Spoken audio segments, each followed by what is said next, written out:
I'm not scared. I'm Luke Hutchie. Hello! I work at the morgue. That's what Matthew would look like if he got arrested. All right, Florence Pugh, take it away. And I'm Matthew Finlan, Captain Colin Swayze. We checked your resume. That's a wrap. Jeepers, it said you can ride a horse. Our mission is to investigate allegedly spooky locations and figure out if they are truly haunted. I'm just an actor. Possess me, demon! As we step off the script and into our own thriller, do you know how you communicate with the dead? We'll invite a special celebrity guest to come with us to each investigation. Don't kill the messenger. Immediately terrified. I'm here to prove that ghosts are in fact real. I don't trust the ghosts. No, I'm not going. I'm not going. And spoiler alert, they're not. I'm here to terrorize her. Sit back, Oh my God! relax, and enjoy the show. Every part of me is scared. This isn't even funny anymore. As we invite you to come ghosting. The little girl who is in this room is your spirit trapped in this doll.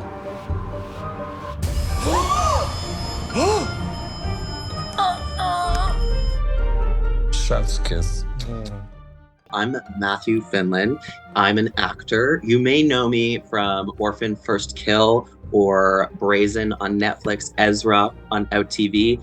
And essentially, I am someone who acts in horror and loves the genre just as much. I'm also an avid believer in the paranormal. I'm Luke Hutchie. I'm a Megan Fox lookalike, professionally speaking. Don't Google it though, nothing will come up. I use like an alias. But I'm an actor and a television producer, and I am one of the creators of Ghosting, which drops January 26th on CBC Gem.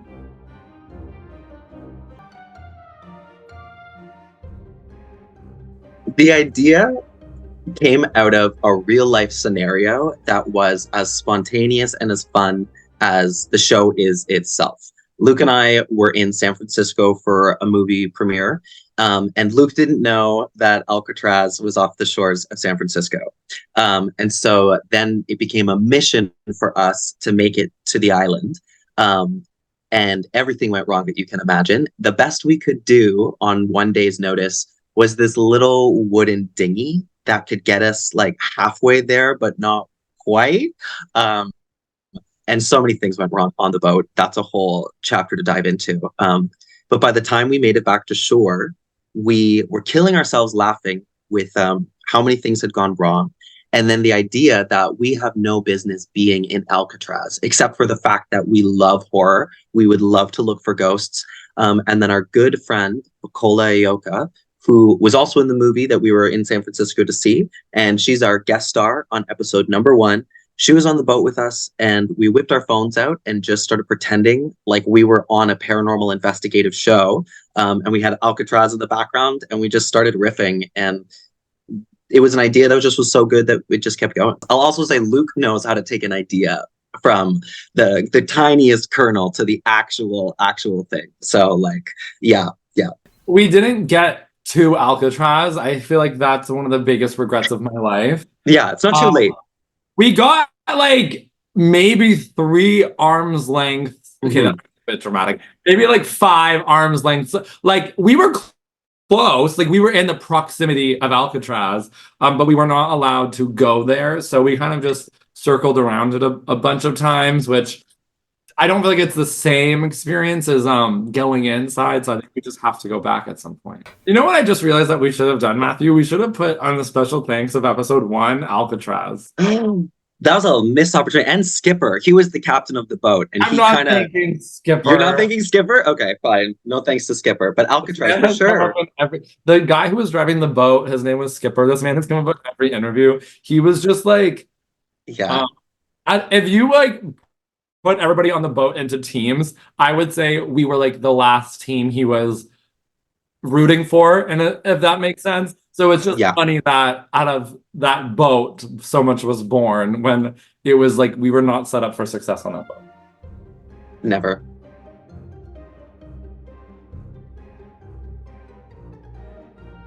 It's called My Fake Boyfriend. Check it out on Amazon Prime. I'm in it. Just fast forward to 29 minutes. You'll see the best scene. That's all you got to see.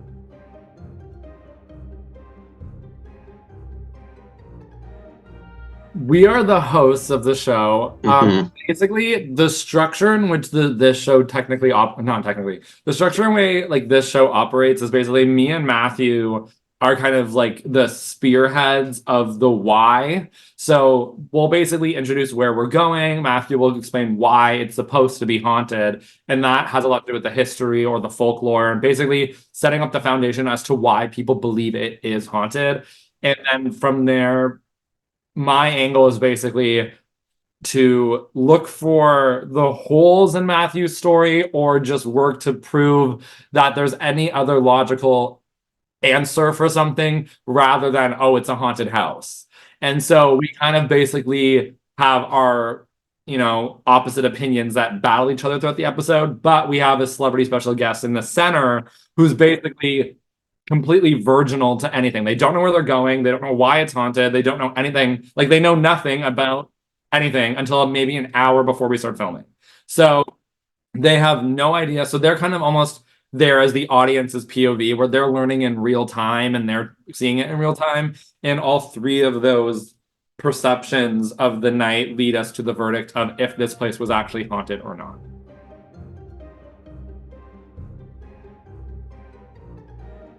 Yeah, I'd say definitely. Yeah, Luke and I reach our own conclusions.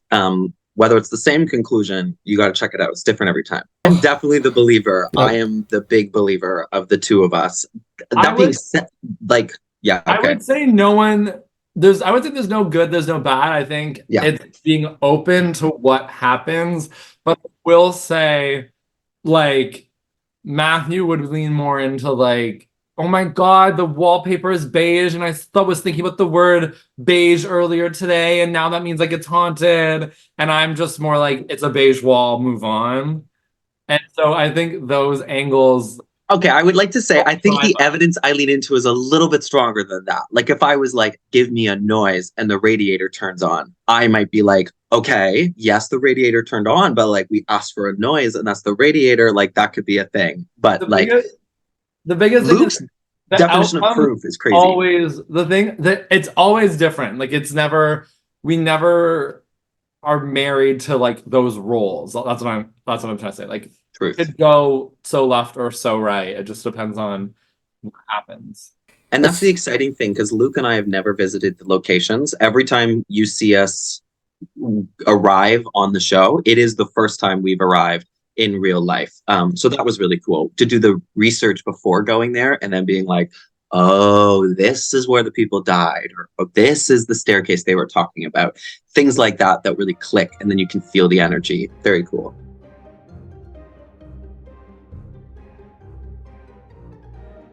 So we have a team that scouts the location before we go to learn the logistic things about where to put the cameras, where are the outlets, things about this space.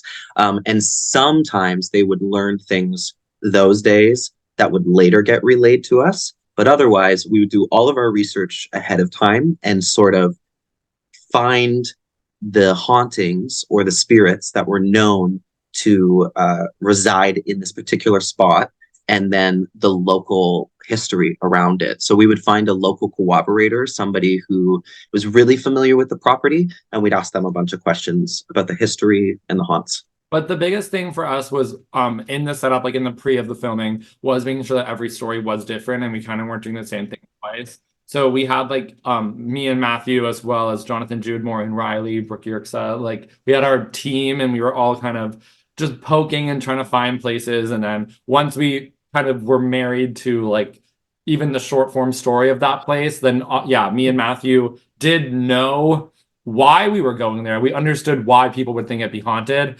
but knowing I might know I'm going to a castle, but if I walk in and the stairs are smashed and there's knives everywhere, I don't really know if I care anymore that it's haunted. I'm more just what the hell is going on here? So we know about I would say 50%, and then as soon as we walk in, we're oh. It's when you order clothes online, you see the picture, there's what you expect you're getting, and then it shows up and you're oh, this is what it is, this is how it fits. Okay. But, for this show though, I think that's also the fun of it, is because the premise is so baked into the fact that it's you're taking actors or essentially people that don't know what they're doing. And so for us to show up with everything wrong. We had no idea this isn't even the right house. Something is just so out of left field.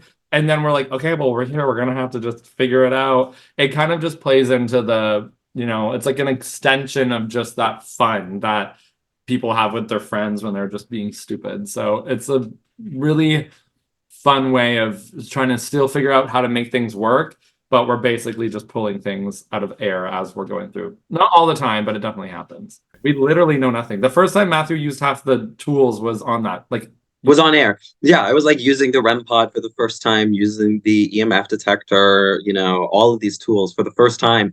I'd seen how they're used, and I had technically like turned them on and done a demo in an office to make sure I knew what buttons to press. But in terms of like actually trying to use them to contact anything paranormal, yeah, you see it all on camera for the first time. So it really is like a how to ghost hunt for dummies kind of. Yeah.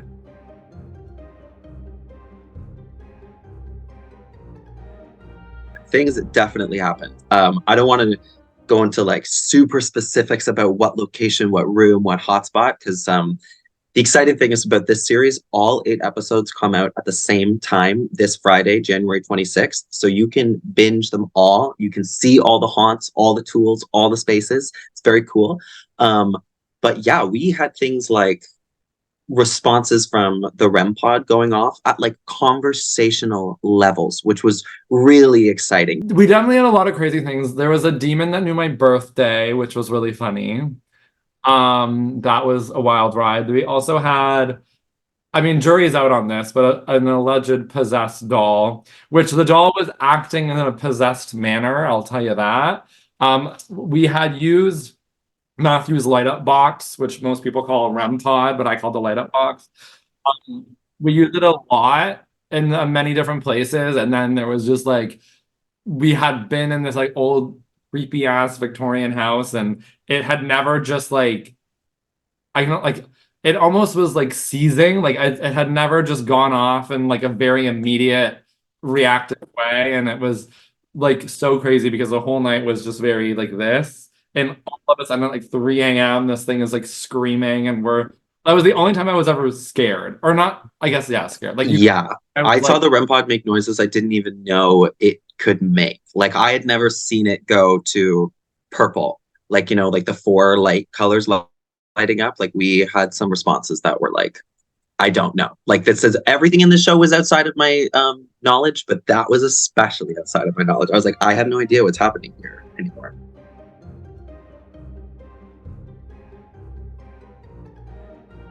I don't think I would freaked out. Yeah. I will say the McDonald log cabin, I don't know why. And maybe it's just because like I associated it with like when you're in grade 4 and you go to like the Pioneer Village.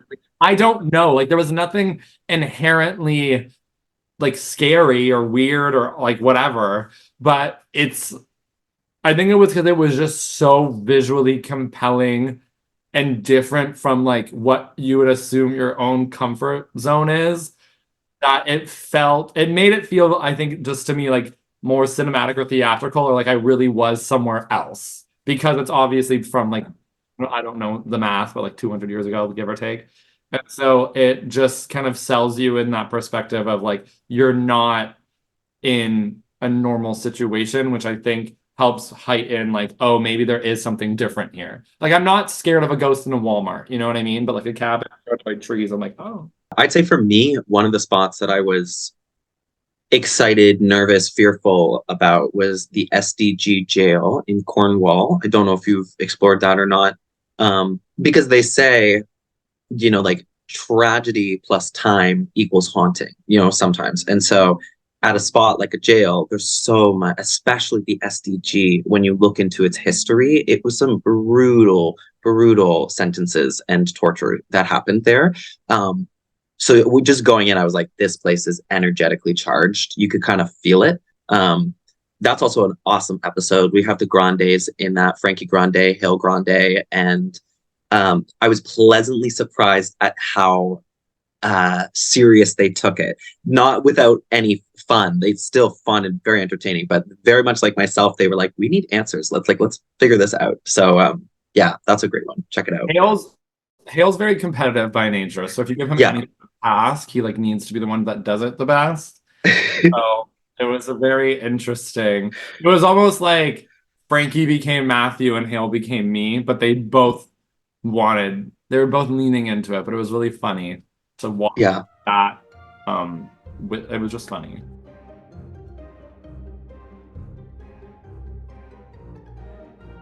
I 10 years ago went to an acting class with Hale, and that's how I met him.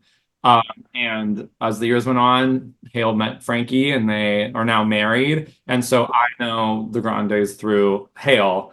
And that's so I've known Frankie for years. And then we were talking last summer, and this was brought up. And he was like, "Oh my God, I want to do that so bad." And I was like, "Okay, well, when the time comes and that email shows up," and lo and behold, then we filmed the show, and it was so fun, and it was just I loved having that. Like the thing with us is like everybody on the show is a friend, so I think it helps add into the stupid thing. Like it wasn't like these people were strangers, so it's like even if those cameras weren't there, it probably would have been the same exact thing. Like it was just that stupid fun, but definitely having Frankie and Hale come onto the show was such like it was such like a honor to have them on the show, but it also was just so fun because when you think of them, it's like America and American, and it's like these big, just big, like Grande family, you think of big, and we brought them to Cornwall, Ontario. Where the hell is even that? And it was just so funny because they're like, where's Toronto? Like, where are we? Like, what is happening? And it was just so funny to take them to the middle of where I consider nowhere. And it was just so funny to have like the dichotomy of what that was. And yeah, it was so exciting to have them. And I think their episode definitely has a weird blip in it towards the end. I think people, but yeah. When you were kids, you used to play like Bloody Mary in the bathroom at like a sleepover or something, and like you were scared, but you're laughing just as much. It's very much that. You're watching friends have fun hunting for ghosts. Yeah.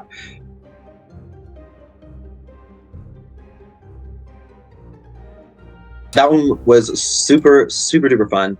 That was actually the last episode that we filmed. So we were as close to experts as we were the entire season. Let's put it that way. We still had no idea what we were doing, but we had done it for the longest amount of time. That's super fun. Cynthia Kiss from Canada's Drag Race is our guest on that one. Really fun to bring a drag queen to a theater. And yeah, that building has such a rich, rich history. I knew, because I'm a theater guy, like I grew up in the theater, I wanted to go to a theater, and Ontario has so many.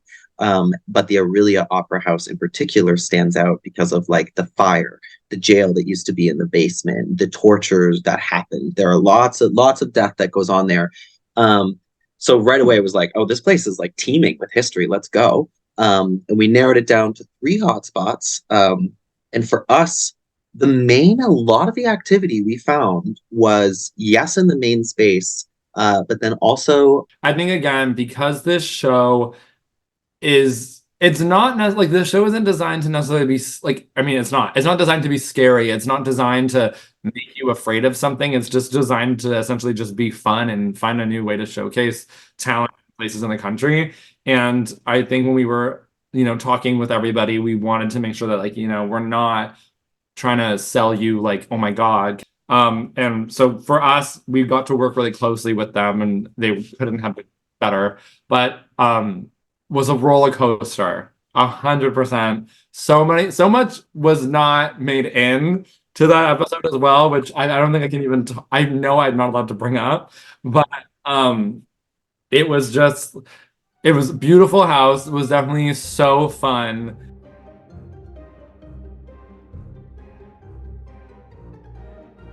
It was just exactly that. When we started looking for locations, different paranormal investigative teams were giving us suggestions and things. So we would definitely look at that list for sure. It was really funny though, because we did go on those like ghost tours to try to find places, and it was like all the same 5 main. So funny. Exactly. Yeah.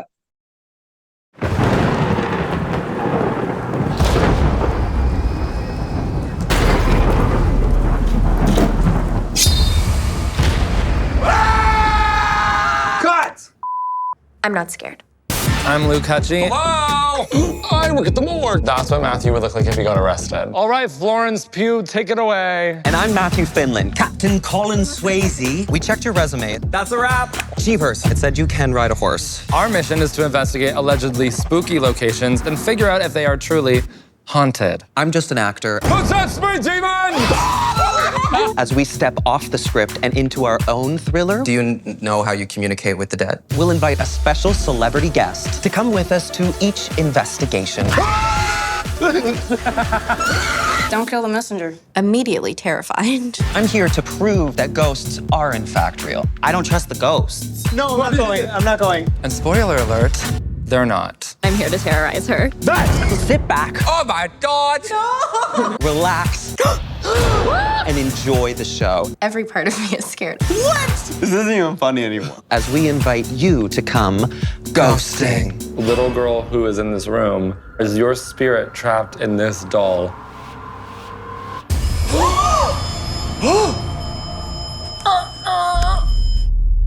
Chef's kiss.